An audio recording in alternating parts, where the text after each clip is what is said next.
but I always like to do this with an Italian aubergine parmigiana. Lots of garlic, rosemary, new potatoes, and a great big well-dressed salad. So does that take you back to your childhood, Libby? It does, yeah. Always our Easter menu. Yeah, it was so yummy. And then I'd always ask for it at my birthday as well. Yeah. But, well, not the lamb, we got me a bit too much for like a Wednesday school night. But yeah, but always aubergine parmigiana. Aubergine parmigiana. And I got to say, it is a bit of a labour of love, but get the family involved and you won't be disappointed. So, you need 2 large or 3 sort of medium aubergines. The first thing you need to do is what we call, in the culinary trade, degorge your aubergines.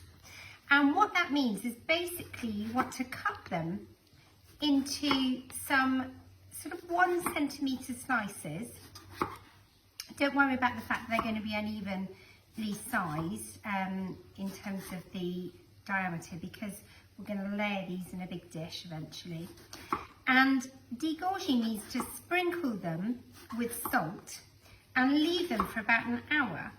And the salt will pull out a lot of the liquid. And in the case of aubergines, the liquid's quite bitter. And I tell you what, so many people don't know to do this.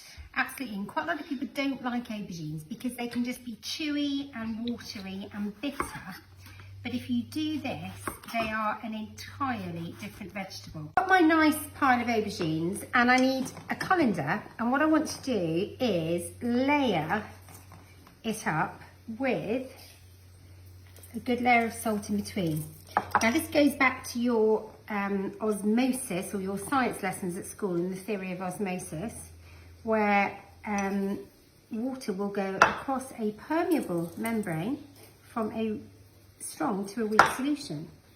So what we're doing is the salt is going to pull out all of the liquid from these aubergines, and you'll see, we're going to leave this over a draining board because it'll literally be in a pool of liquid at the end of it. Now ideally you want a fine salt, but check out how posh I am. I've only got posh Cornish sea salt here at the moment. I've normally got a thing of just cooking salt as well, but I just don't. This will work perfectly. It's just a bit of a waste of good salt, so I'm going to rinse it all off. What a beautiful day it's been today. Mm-hmm. It was a stunning, stunning weekend Easter weekend last year as well. I remember we had the whole one on the beach. Well, I wasn't here. Oh, you were. I was on the ski season. End of a ski season. Well, like, not really the end. I still had like a month to go, which is just wild. It was literally, I had 4 days on the beach at Port Scaffe. It was unbelievable. We'll have 4 days in the garden. We're going to get a paddling pool. And we've got a sandpit, so... We've got a sandpit, we've got a hot tub. We're going to buy a paddling pool, hopefully, if we can find one online. That you will be able to be fair. But yeah, you spent all day in the garden, you've got a tan. I do. Check it out. Not very tangible. I don't tan very well. You're not very tanny? Yes. You're an English rose. English rose. Right, I'm going to leave that for about an hour. So this has been salting for a couple of hours actually. If you have a look, there's lots and lots of liquid all over the worktop. Look, it's all coming out there. And that's literally just from the salt. We haven't rinsed it. So what we're going to do is just rinse that off. And that is the difference between a good aubergine dish, like a moussaka or a parmigiana, and a pretty average one. So get that all rinsed off, and then I've got a couple of nice clean tea towels here. And important now to dry everything really, really well. So I'm just literally going to lie them out. I'm going to put another tea towel on top, and I'm just going to press down and dry them really, really well. So they've all been dried to tea towels, so I'm just piling them up. And what I'm going to do now is come over here and show you something that's in here. So I've got a really, really thick concentrated tomato sauce. If you follow the chicken Milanese recipe with slightly more tomatoes that's in the recipe in the post, you will end up with this really thick sauce, and that is a classic part of the Parmigiana. So just follow that from that recipe to make this? Yeah, the only difference is that's got 1 tin of tomatoes and a little bit of passata. This has got a whole tin and a whole carton of passata. Other than that, it's exactly the same, but you just cook it a little bit more. Cook it to the consistency you would use for a pizza topping, and that's going to be in your Parmigiana. I didn't want to bore you with it all again. Oh, that's the rice ready for my dinner. So what I'm going to do now is get out a big, my classic bent frying pan again.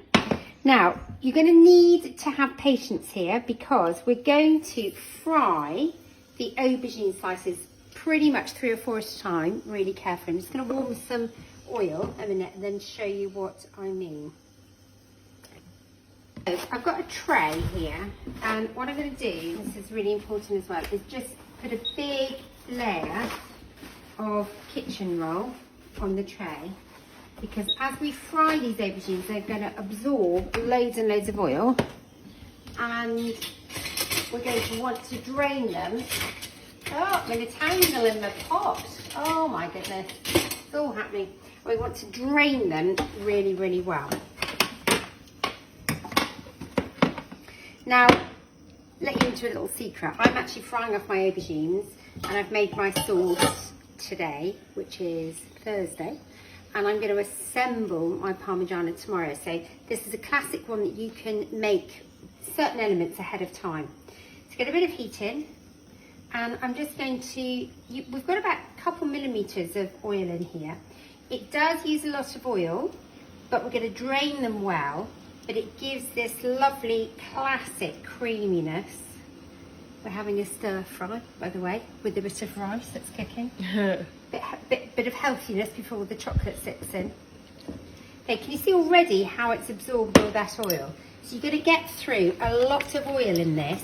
You can use sunflower, a light olive oil, rapeseed oil. Don't use a really good olive oil.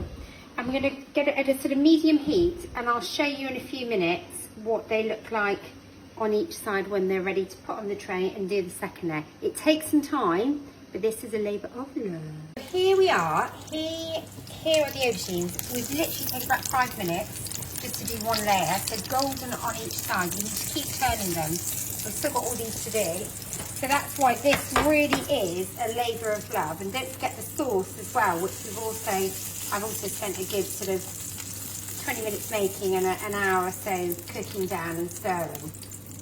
So labour of love, but you will see when this is compiled and cooked and on the table tomorrow how yummy it all is. So it's just, we've got time, so let's enjoy good ingredients cooked simply and carefully. We're going to do one of these ones now. Yeah.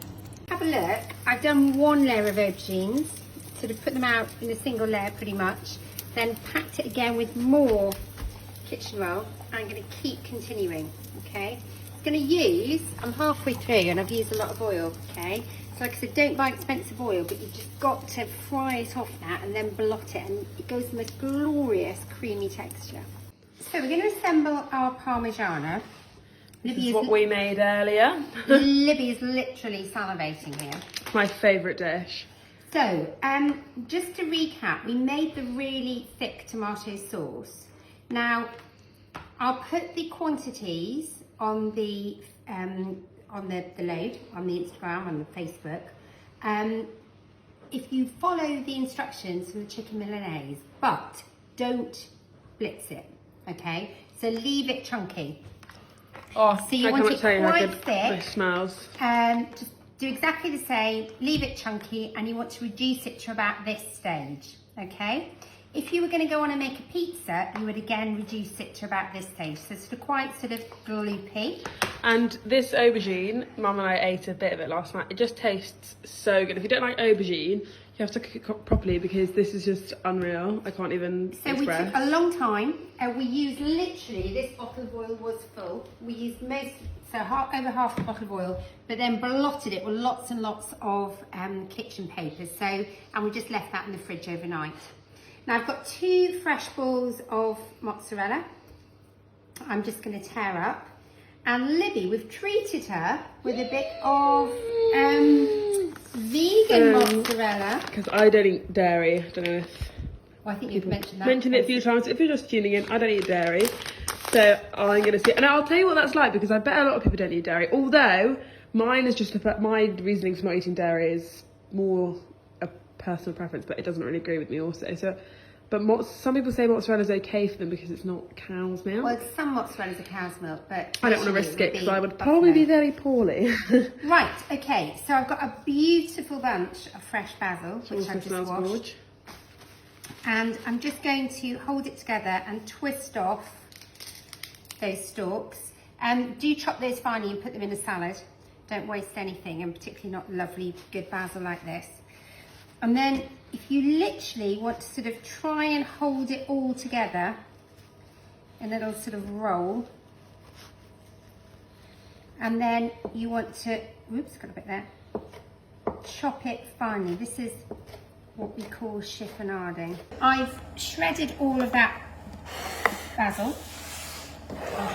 Now I'm doing a medium and a small one, so you'd have a slightly bigger dish than this, so an oven-proof dish.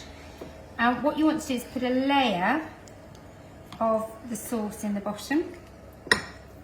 If you could smell this right now, It just smells so good. my favourite. But as I said, it's a labour of love, but please, you've got some time, not like normal life, try and make this. It is so good. So Send us a photo and I'll send you a 10% cookery school voucher for when this is all back to normal.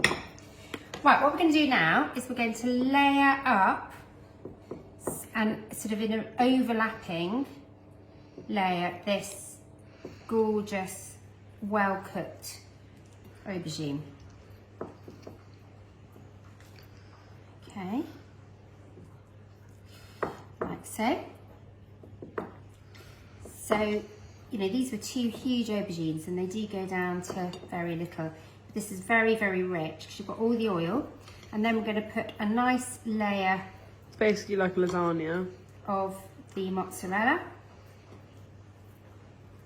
And then we're going to put a big covering of the basil. Okay, then I'm going to put a little bit of salt in that layer. My salt and my pepper, and then I'm going to repeat it. So I've layered these up. So I've literally done tomato, aubergine, cheese, basil, and I'm finishing them. Well, I'm finishing mine with, this is a little bit of an end of parmesan. So you want about whatever you've got, 25 to 50 grams of parmesan, really nice fine grater, and go right over the top. I'm obviously not going to go over Libby's. Now this is going to need to cook nice and slow for about 40 to 45 minutes, about 160, until it's really, really golden and bubbling, which I will show you later. I'm going to serve this with some garlic rosemary potatoes and a big salad with my lamb, which I'm going to come on to next. There we go. So just like a layer of snow with parmesan all over the top.